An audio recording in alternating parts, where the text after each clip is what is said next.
Hello, this is Dr. Mears. This is the video for solving by substitution. I would like you to put this in your ISN. I think it's going to be on page 66, and it's going to be right after the video on solving by graphing. So here we go, solving by substitution. We need to solve each system by substitution, and here's what we do. Both of these equations, y equals negative 6x plus 34 and y equals 8x minus 22, are both set equal to y. So we're going to cross out this first y, and we're going to insert 8x minus 22, meaning we're going to substitute it in for that other y. So here's this crossed out y, so I'm going to rewrite 8x minus 22 equals negative 6x plus 34.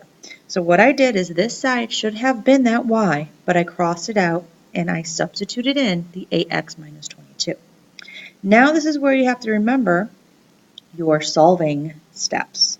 I need to bring this negative 6x over to the other side, so I need to add it. I'm undoing it by addition. I cross it out. 8x plus 6x is 14x. Bring down my minus 22. Bring down my equal sign. Bring down my 34. I need to bring this minus 22 over to the other side, so to undo it, I'm going to add it to both sides. I now have 14x equals 56. Now my 14 is linked to my x by multiplication. Undo it by division. Divide both sides by 14. X is going to equal 4. This is the first part of my answer. This is my x. I need to find now my y because this is where they're going to intersect. This is where they're going to cross. In order to find y, I like to always go back to my first original equations, and I usually like to pick the actual first one, y equals negative 6x plus 34. So I'm going to use that. So I'm going to rewrite the original equation, y equals negative 6x plus 34. And in place of the x, you got it, I am going to substitute that 4 because that's what x is. And this is going to feel very familiar with the real world situations that we were doing. We would input the number of students, remember that? So that's what we're actually doing now. We're inputting the 4 for x. I get y equals negative 24 plus 34. All you do is combine these, so y equals 10. So where they meet is 4 comma 10. X is 4, y is 10. This is how you have to write your answer, because where they meet is a point, and that is the point where they meet. All right, let's do number 2. Again, I'm going to cross out this first y and replace it with what is in the second equation. So we get negative 6x minus 17 equals negative 8x minus 23. So this 6, this was supposed to be the y, but since they're both set equal to y, I crossed out this one and I substituted in negative 6x plus 17. Now let's bring the x's to one side. I'm going to add this 8x plus 8x. I get 2x minus 17 equals negative 23. Then I add my 17. Please notice I'm doing the same type of steps. I bring my 2x, I bring down my equals, and now because these are opposite, I have to subtract them. Negative 23 plus 17 is going to give me a negative 6. Divide both sides by 2. X equals negative 3. So that sets me up, again, for my answer. I have my x. I need to now find my y. I'm going to go back to my first original equation and write it down. Y equals negative 8x minus 23. In place of my x, you got it, I'm going to put my negative 3.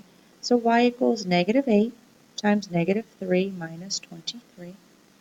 I'm now going to do my math. Negative 8 times negative 3 is positive 24 minus 23. 24 minus 23 is 1. Here's my answer. This is where they meet at negative 3, 1. Okay, the next two. I would like you to try it on your own, so I would like you to pause the video here and then come back to see if you actually got the right answer. So I hope you're back. Here we go. I'm going to cross out this y, and in its place, I'm going to put this side. So I'm going to get negative 6x minus 4 equals 6x plus 35. Then I'm going to subtract 6x from both sides.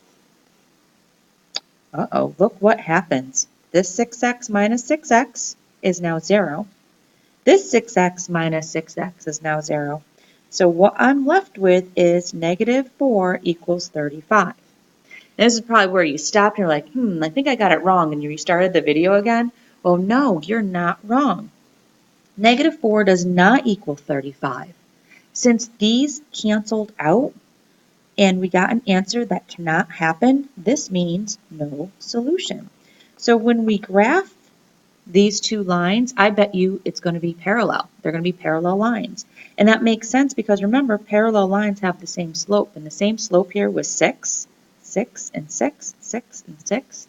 So it's going to have no solution. They're going to be parallel lines. They have the same slope. So you were right when you crossed both of those 6x's out.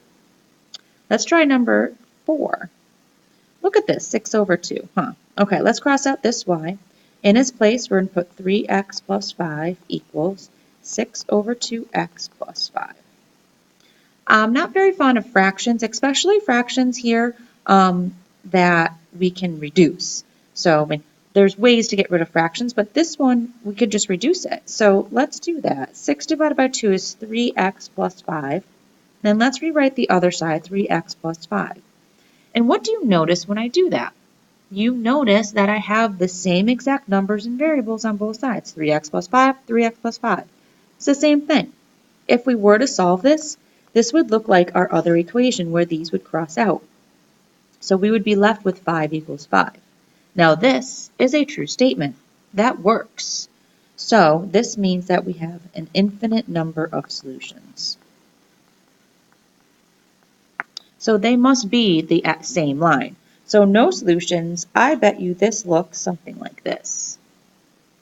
Infinite solution, I bet you it's going to look, when we graph it, something like that. So those are the difference.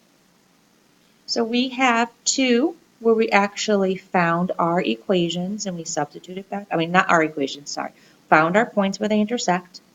And then 1 where there's no solution and 1 where there's infinitely many. So this gives you a picture of all the different types of solutions. We have 3 that we could have and what happens when we solve by substitution. This is Dr. Mears. I hope it helped.